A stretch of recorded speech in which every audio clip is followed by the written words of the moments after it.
గారు మా పార్టీకి సంబంధించినటువంటి కీలకమైనటువంటి వ్యక్తి. ఆయన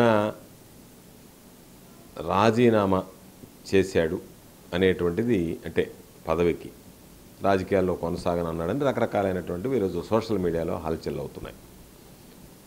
అటువంటి నేపథ్యంలో ఆయనతో మేము మాట్లాడలేదు. ఏది ఏమైనా వైఎస్ఆర్ కాంగ్రెస్ పార్టీకి కీలకమైనటువంటి వ్యక్తి. కాంగ్రెస్ పార్టీ ఆవిర్భావం నుంచి వైఎస్ఆర్ కాంగ్రెస్ పార్టీ కోసం కృషి చేసినటువంటి వ్యక్తి.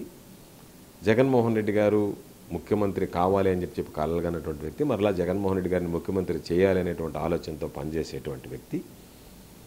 తెలుగుదేశం పార్టీ కావచ్చు, ఎల్లో మీడియా కావచ్చు, కొంతమంది స్వార్థపరులు కావచ్చు, అనేక రకాలైనటువంటి కుట్రలు కుతంత్రాలు పన్ని ఆయన మీద కక్ష సాధింపులకు పాల్పడ్డా ఎక్కడా చెలించకుండా వాటన్నిటిని ధైర్యంగా ఎదుర్కోగలిగినటువంటి వాడు.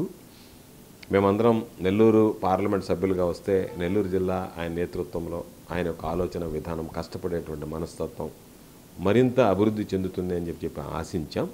కానీ దురదృష్టం, ఇది నెల్లూరు జిల్లా ప్రజల దురదృష్టం. అటువంటి వ్యక్తి ఆ రోజు పార్లమెంటు సభ్యుడిగా గెలుపొందలేకపోయాడు.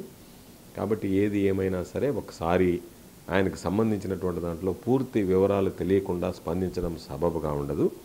కాబట్టి మరలా చెప్పేటువంటిది, ఆయన వైఎస్ఆర్ కాంగ్రెస్ పార్టీలో అంతర్భాగం, వైఎస్ఆర్ కాంగ్రెస్ పార్టీలో కీలకమైనటువంటి వ్యక్తి, కీలకమైనటువంటి నాయకుడు.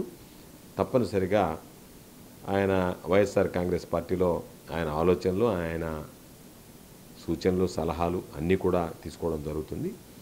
వైఎస్ఆర్ కాంగ్రెస్ పార్టీకి సంబంధించి విడదీయరానటువంటి అనుబంధ సంబంధాలు ఉన్నటువంటి వ్యక్తి. కాబట్టి మేమందరం కూడా ఒకవేళ ఆయన ఏదన్నా ఒక ఆలోచన చేసి ఉంటే మాత్రం ఖచ్చితంగా మీరు రాజకీయాల్లో ఉండాల్సిందే, సేవాభావంతో కొనసాగించాలని చెప్పి కూడా కోరడం జరుగుతుంది.